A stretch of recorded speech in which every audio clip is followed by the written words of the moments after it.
Wish you a very very very happy Diwali. तो आज है छोटी दिवाली और मैं इसी दिन अपने सारे दिए भिगो देती हूँ और सुबह में मैं उन्हें निकालती हूँ। तो बस अब कुकर चढ़ चुका है और क्या बनने वाला है चलिए आपको बताती हूँ। तो अब हम बनाने के लिए जा रहे हैं कलाकंद। रेडी हो? बिल्कुल। चलो चलिए शुरू करते हैं कलाकंद बनाना। इसके लिए मैंने लिया है पनीर और पनीर को अब हम ऐसे ऐसे करके कुतर देंगे। देखिए जैसे महेश कुतर रहे हैं ना, इसको बस ऐसे ही हमें इसको पूरी तरीके से कुतर देना है। और मिल्क मेड इसके अंदर डलेगा, तो ये मिल्क मेड लिया है और बस इसको पूरी तरीके से बुरबुर बुरबुर कर देना है। और कुकर मैंने लिया है, स्टील का कुकर है ये, और इसके अंदर मैंने लिया है थोड़ा सा देसी घी। और अब इसके अंदर ये जो पनीर है ना, इसको डालेंगे और थोड़ा सा इसको हल्का सा भूनेंगे। जब हम इसे हल्का सा भूनते हैं ना देसी घी के अंदर ही, सिम आंच पर इसको भूनना है, नहीं तो है ना पनीर है ना बड़ी जल्दी लग जाता है। तो इसलिए उसको एकदम स्लो करके आंच में भूनना है। वो हल्का सा ना सौंधी सौंधी सी ऐसे खुशबू सी उठने लगती है, और जब वो खुशबू आने लगे तभी हमें मिल्क मेड इसके अंदर डालना है। जब आप मिल्क मेड डालेंगे और जो आपका पनीर है ना, आप उसको भी ऐसे करके भून रहे होंगे ना, तो वो हल्का सा लगेगा, इसलिए उसको कंटिन्यूसली आपका चलाना ज़रूरी है। जब आप सिर्फ पनीर को भी चला रहे हो तो भी कंटिन्यू चलाओ, और जब आप मिल्क मेड डाल करके चला रहे हो तब भी कंटिन्यू चलाओ। इस रेसिपी में आपको इसको कंटिन्यू चलाना ज़रूरी है, अदरवाइज़ वो नीचे लग सकता है। अब इसके बाद जब वो चलाते चलाते ही शक्कर लेनी है हमें, तो अब हम इसमें शक्कर डालेंगे और इसके लिए हमें थोड़ा सा ना मिल्क पाउडर भी लगेगा। वो पूरी तरीके से बाइंडिंग होनी चाहिए, पकड़ में आना चाहिए, उसके जो पीसेस हैं ना वो बनने चाहिए। उसके लिए इन चीज़ों की ज़रूरत आपको पड़ेगी। आपको चाहिए शक्कर, milk powder, milk made and paneer, ये बस इतनी ही चीज़ें चाहिए होती हैं मिल्क मेड बनाने के लिए। तो अब मैं यहाँ पर डाल रही हूँ इसके अंदर शक्कर। और जब आप शक्कर इसके अंदर डालेंगे ना, तो शक्कर पानी छोड़ना स्टार्ट कर देगी। तो शक्कर पानी छोड़ेगी तो उसके अंदर से हल्का हल्का सा पानी आना स्टार्ट हो जाएगा, लेकिन उसके बाद में भी इसको कंटिन्यू चलाना है। फिर इसके बाद मैंने डाला इसके अंदर मिल्क पाउडर और उसको कंटिन्यू चलाते रही हूँ। तो जब ये कंटिन्यू चला रहे हैं ना, जैसे अभी यहाँ पर हम चला रहे हैं इसको, तो ये जब हम चलाते रहते हैं ना, तो ये हल्का सा भुन सा जाता है। और ऊपर सिर्फ गार्निशिंग के लिए हम आलमंड्स इसमें डालेंगे। उतनी देर में फिर मैं आ गई थी ये मंदिर को पूरा सजाने के लिए। एक्चुअली मैं सजा तो पहले ही लिया था, क्या क्या चीज़ें पूरी तरीके से सेट हैं, कहाँ कुछ हिला हुआ है। वो होता है ना, हम सजावट करने के बाद में एक बार फिर से चेक करते हैं कि क्या है क्या नहीं है, कुछ और लगाना तो नहीं है। तो मैंने देखा, मुझे बहुत अच्छा लग रहा था अपना मंदिर। और ये जो मैंने मैनिफेस्ट किया था ना, ये मैं फिर से इसका नाम भूल गई, ये लगा रहे हैं महेश बाहर। और अंदर भी इस तरीके की सजावट जो है ना, ये मैंने अपने कर्टन्स को हटा करके इस तरीके का कर्टन लगाया था, जिसमें पूरी तरीके से फूल हैं। और आप देख ही सकते हो कि कितना प्यारा लग रहा है। मुझे बहुत सुंदर लगा था, आपको कैसा लगा ये? और बस मैंने कर्टन्स वगैरह सारी चीज़ें चेंज कर दी थी। पूरा घर जो है वो सज रहा था, सब लोग अपने अपने काम में लगे हुए थे और बहुत मज़ा आ रहा था। तो महेश ने मेरी बहुत हेल्प करी घर को सजाने में, और हमने पूरे घर को अच्छे तरीके से सजा दिया और हमारा घर एकदम ऐसे चमचम चमचम दुल्हन की तरह लगने लग गया था। और ये है मेरा बाहर का जो बरामदा, जहाँ पर ये मैंने लगा रखा है। अ, क्या बोलते हैं इसको, मैं फिर से भूल गई। ये जो है ना, ये लगाया हुआ है यहाँ पर, और ये मेरे बाहर का आपको दिखाई दे रहा है ना, ये बाहर का डोर है मेरा। और यहाँ पर मेरे ये जगन्नाथ जी हैं ना, ये मेरे खंडित हो गए थे, तो फिर मैंने ना यहाँ पर रख दिए। यहाँ वहाँ पेड़ पे डालो, यहाँ डालो, उससे बेटर है कि मैंने उसको अपने पास में ही रखा हुआ है। और बस शाम को मैं वहाँ पर दीपक दिखा देती हूँ। तो ये ऐसा लग रहा है, महेश बोल रहे थे बहुत अच्छा लग रहा है, एकदम बढ़िया हो गया।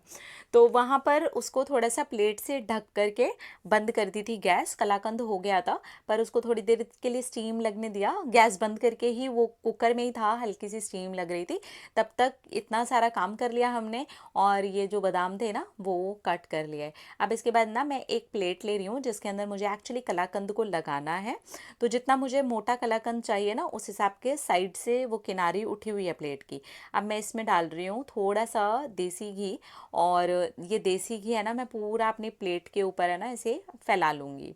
तो ये फैलाने से होगा क्या ना, जब इसके पीसेस जम जाएंगे, अभी तो वो गर्म है, मतलब इतना गर्म है कि अभी उसको हाथ से ऐसे ऐसे करके मैं प्रेस करूँगी तो वो हो जाएगा। तो अभी जब पीसेस उठाने होंगे ना, तो क्योंकि नीचे घी लगाया हुआ है ना, तो वो आराम से उठ जाएंगे। तो बस अभी इसके बाद ये कुकर से मैं इसको निकाल करके ना इसके अंदर फैला करके वो कर दूंगी, ज़ोर ज़ोर से दबा दूंगी अपने हाथों से। तो वो पूरा प्रेस होकर के अच्छे से टाइट हो जाएगा, मतलब जैसे एक बर्फी सी पीस बनते हैं ना, कलाकंद आपने देखा है ना, वो पीसेस टाइप का, वो ऐसे करके बन जाएगा। तो इतना गर्म ये है कि इसमें हाथ लगा सकते हैं और हाथ लगा करके इसको आराम से दबा सकते हैं। ये देखिए जैसे मैं कर रही हूँ ना, तो ये थोड़ा सा गर्म है, मतलब इतना गर्म है कि थोड़ा सा ध्यान देना पड़ रहा था, पर ठीक है। ये करने के बाद ऊपर से फिर इसके ऊपर बादाम डाल दिए, और बादाम डालने के बाद भी ना मैंने हल्का हल्का सा ना बादामों को ना ऐसे प्रेस कर दिया था इसमें, ताकि वो पूरे चिपक जाएं उसके ऊपर। और मतलब नहीं तो फिर ऊपर ऊपर रह जाएंगे ना, तो इस वजह से मैंने इसको ऐसे ही कर दिया था कि वो चिपक जाएं उसके ऊपर। बस इस तरह से कलाकंद जो है ना वो पूरा रेडी हो चुका है। और अभी इसके बाद इतना ही रह गया है कि इसको, हाँ देखिए ऐसे करके प्रेस कर दिया था, अब इतना ही है कि इसको कट करना है। फिर मैं इसे रूम में लेकर के गई और इसके जो पीसेस थे ना उसको कट किया। मैंने यही प्रसाद भी भोग में लगाया था और यही मैंने सबको बांटा भी था। मैंने अपने हाथ से बना करके मिठाई सबको बांटी थी और यही भोग में भी लगाई थी। और ये सारी तैयारियां जो है ना ये छोटी दिवाली पर ही हो गई थी, क्योंकि दिवाली वाले दिन फिर इतना नहीं हो पाता है कि मिठाई बनाने का भी जो पूरा टाइम है वो मिल पाए। तो यहाँ तक सारी चीज़ें हो गई थी। अब मैं आपको ये बताती हूँ कि हम दिवाली मनाते क्यों हैं। दिवाली क्या सिर्फ इसलिए मनाई जाती है कि श्री राम भगवान जी अयोध्या लौटे थे, या और भी कुछ कारण हैं? जी हाँ, और भी बहुत सारे कारण हैं जो मैं आज आपके साथ शेयर करती हूँ। दिवाली के दिन ही दिव्य दामोदर लीला हुई थी, इसलिए भी दिवाली मनाई जाती है। लक्ष्मी जी, नारायण विष्णु भगवान जी की पूजा क्यों की जाती है? सोच रहे होंगे ना। देवी लक्ष्मी जी का प्राकट्य हुआ था आज के दिन। देवी लक्ष्मी जी कार्तिक मास की अमावस्या के दिन समुद्र मंथन में से अवतार लेकर के प्रकट हुई थी आज के दिन, इसलिए लक्ष्मी नारायण जी की पूजा करते हैं। श्री कृष्ण भगवान जी द्वारा नरकासुर का वध भी आज के दिन ही हुआ था। भगवान श्री कृष्ण ने नरकासुर की जेल से 1600 कन्याओं को आज के दिन ही मुक्त करवाया था। इसी खुशी में सभी लोग दीपमाला से भगवान श्याम सुंदर के स्वागत में दीपक जलाते हैं और दीपावली मनाते हैं। पांडवों की वापसी भी आज के दिन ही हुई थी। महाभारत में लिखे हुए के अनुसार कार्तिक अमावस्या को पांडव अपना 12 साल का वनवास काटकर वापस लौट रहे थे, जो कि उन्हें चौरस में कौरवों द्वारा हराए जाने का परिणाम स्वरूप मिला था। इस प्रकार उनके लौटने की खुशी में भी हम दिवाली मनाते हैं। रामायण के अनुसार ये चंद्रमा के कार्तिक मास की हैप्पी दिवाली। हम हैप्पी दिवाली। रामायण के अनुसार ये चंद्रमा के कार्तिक मास की अमावस्या के नए दिन की शुरुआत थी। अब भगवान श्री राम और सीता मैया, लक्ष्मण भगवान जी अयोध्या वापस लौटे थे, रावण और उसकी लंका का दहन करके। अयोध्या के नागरिकों ने पूरे राज्य को एक प्रकार से दीपमाला से सजा दिया था, दीपों की आवली मतलब दीपावली से प्रकाशित कर दिया था, जैसा कि आज तक कभी हुआ ही नहीं था। भगवान नारायण विष्णु सभी देवों में प्रथम पूजनीय हैं, इसी कारण उनकी देवी लक्ष्मी जी की पूजा के साथ दिवाली मनाई जाती है।